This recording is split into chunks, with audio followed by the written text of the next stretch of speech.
আসসালামু আলাইকুম, কেমন আছেন সবাই? আশা করি সবাই ভালো আছেন। সৌদি প্রবাসী ভাইদের জন্য গুরুত্বপূর্ণ এবং সতর্কমূলক আজকের এই ভিডিওটা। আশা করি ভিডিওটা শেষ পর্যন্ত দেখবেন এবং অবশ্যই বেশি বেশি করে শেয়ার করে দিবেন যেন সবাই সতর্ক হতে পারে।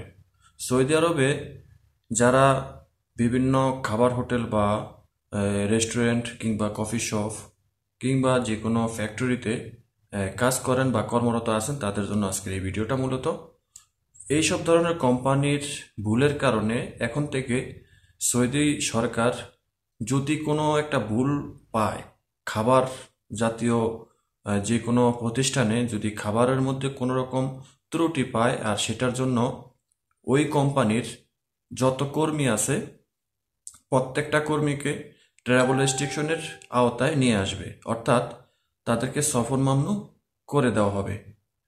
আমরা অনেকেই আছি যে রেস্টুরেন্টে কাজ করি, বুফিয়াতে কাজ করি, কিংবা আপনার কফি শপে কাজ করি, অথবা ব্রু স্টেটের দোকানে কাজ করি।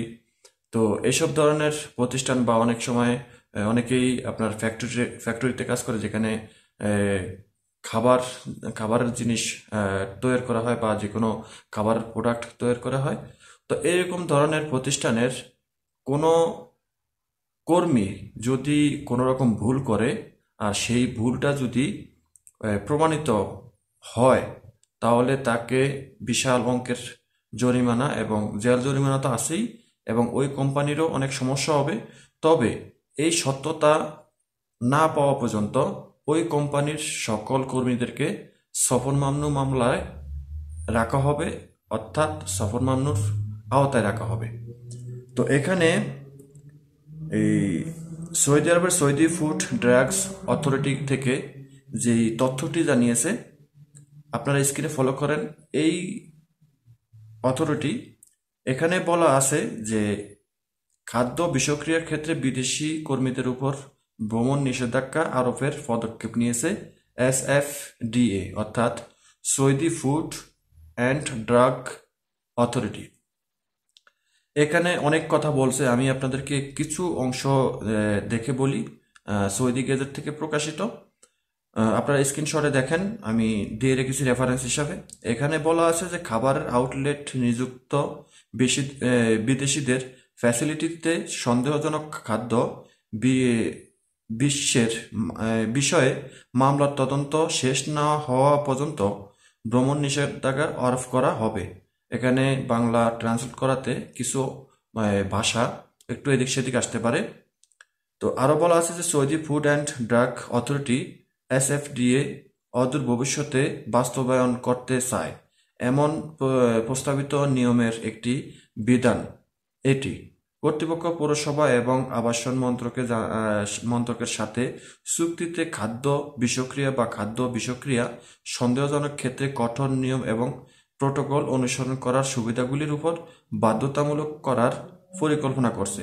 এই ব্যবস্থাগুলির মধ্যে রয়েছে যেই কোনো সরঞ্জাম সরঞ্জাম বা উপকরণগুলিকে পরিষ্কার করা, অপসারণ বা ধ্বংস করা নিষিদ্ধ করা যদি এটি পাওয়া যায় যে সেখানে বিষক্রিয়া ঘটনা ঘটছে, এবং লঙ্ঘনের বিরুদ্ধে অপরাধমূলক শাস্তিমূলক ব্যবস্থা গ্রহণ করা হবে।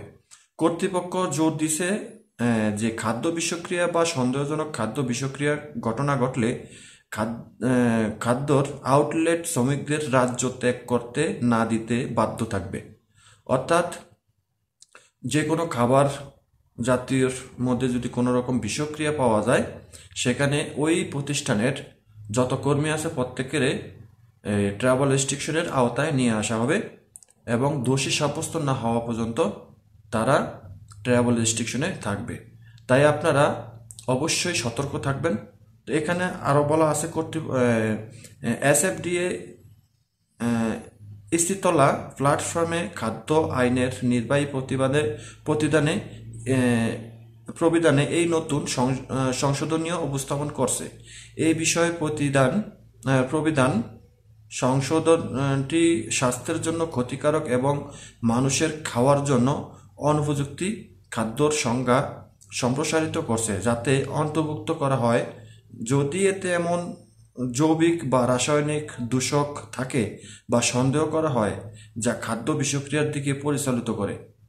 এখানে বলা আছে যে যদি কোনো এখানে এই জৈবিক বা রাসায়নিক আহ, মানে দূষিত কোনো কিছু যদি সন্দেহজনকভাবে এই খাদ্যর সাথে মিশ্রিত থাকে বা যেটা মানুষের জন্য ক্ষতিকর বা খাবারটাকে নষ্ট করে ফেলেছে, এরকম যদি থাকে তাহলে তাদেরকে আইনের আওতায় আনা হবে। সংক্রামিত ব্যক্তিদের মধ্যে জৈবিক দূষক বা এর বিষাক্ত পদার্থ দ্বারা।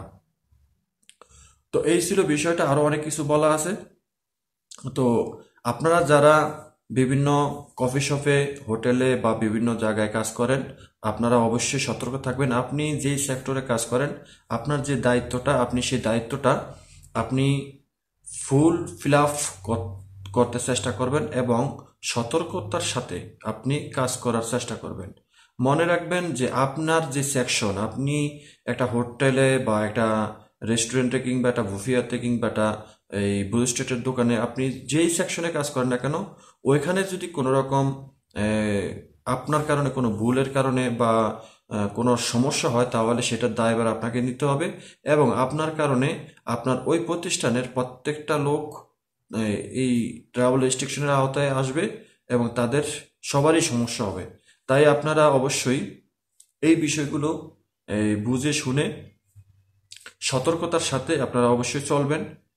ঠিক আছে, কারণ সৌদি আরবে বিভিন্ন সময় দেখছি যে বিভিন্ন হোটেলে খাবারের মান ভালো হয় না। আমার এখানেই একটা হোটেল আসছিল, হোটেলটা বলদিয়া বন্ধ করে দিছে। তাদেরকে মানে প্রতি 2 দিন পর পরই বলদিয়া এসে তাদেরকে পরীক্ষা করতো, আর একটা না একটা সমস্যা পেত, আর সেটা একেবারে জঘন্যতম। এমন নয় যে বলদিয়া তার মানে মন গড়া ভাবে কোনো কিছু করছে, এমন না। ওই হোটেল বলতে এটা মাতাম ছিল, একটা আফগানিদের মাতাম ছিল। তো ওই মাতামে এই বলদিয়া প্রায় সময় এই চেক করার জন্য আসতো। আসার পর তাদের অপরিষ্কার খাবারের মানসম্মত পরীক্ষা করলে দেখা গেছে বিশালভাবে একটা সমস্যা পাইতো। এরপরে বেশিরভাগ তাদের একটা সমস্যা ছিল, তারা খ্যাপসাগুলো দেখা গেছে তাদের মাতামে কোনোদিন প্রচুর পরিমাণে বেচা কিনে হতো, কোনোদিন একেবারেই হতো না। কিন্তু ওই দিনের খাবারটা পরের দিনের খাবারের সাথে মিক্স করতো। ঠিক আছে, এগুলা অনেক সময় সৌদিরা ধরতে পারে না বা অনেকে করতে পারে না। এটা যখন বলদিয়া থেকে বা এই বিভিন্ন সময় যখন এসে পরীক্ষা নিরীক্ষা করে, তখন দেখা গেছে যেখানে এই মানে বাসি জিনিস ব্যবহার করা হয় এবং মুরগি, যেটা আলফাম বা সুয়ায়া বলিয়ে সৌদি আরবে, সেগুলোর ভিতরে প্রায় সময় বাসি জিনিস পাইতো। আজকের মুরগি কালকে খাওয়াইতো, পরশুদিনও খাওয়াইতো, এরকম পরিস্থিতি হতো। ঠিক আছে, আমি নিজেও কিন্তু সেটার ভুক্তভোগী হয়েছিলাম একবার। আমি প্রায় 2 দিন খাবার আনি, আমাকে মুরগি দিছে, মুরগিটা একেবারে মানে বাসি একটা মুরগি দিছে, যেটা মানে ভিতর থেকে গন্ধ আসে, উপরে ফিটফাট, ভিতর থেকে পুরোভাবে মানে দূষিত একটা গন্ধ আসে। তো আমি হয়তো আজনবী কারণে আমি কিছু বলি নাই, যে খাবারটা ফেরত দিছি। ঠিক আছে, কিন্তু সৌদিদের বেলায় হইলে তো আর এটা করতো না। সৌদিরা সাথে সাথেই এই বলদিয়ারে বা তিজারারে কল দিত। তো এই ধরনের ব্যবসা প্রতিষ্ঠান কিন্তু সৌদি আরবে অনেক আছে। তাই আপনারা যারা নিজেরা ব্যবসা প্রতিষ্ঠানের পরিচালনা করেন বা চাকরি করেন, তারা অবশ্যই এই বিষয়গুলো মেনে চলবেন। তো আশা করি বুঝতে পেরেছেন। মনে রাখবেন, একটা ভুলের কারণে আপনার কারণে আরো হাজার লোকের মানে বিশাল সমস্যা হবে। তো এগুলা মাথায় রাখবেন, আর পরবর্তীতে যখন দোষী সাব্যস্ত হবেন, তখন আপনার অনেক বড় সমস্যা হবে। ঠিক আছে, হয়তো যারা দোষ করে নেয় তারা পার পেয়ে যাবে, কিন্তু আপনি যদি দোষ করে থাকেন বা আপনি যদি ভুল করে থাকেন, আপনার সেই ভুলের মাসুল আপনাকে দিতেই হবে। তো আশা করি বুঝতে পেরেছেন। ভিডিওটা ভালো লাগলে শেয়ার করে দিবেন। যদি চ্যানেলে নতুন হয়ে থাকেন, চ্যানেলটি সাবস্ক্রাইব করে পাশে থাকা বেল আইকনটা অন করে দিবেন। সবাই ভালো থাকবেন, দেখা হবে অন্য কোনো ভিডিওতে। আল্লাহ হাফিজ।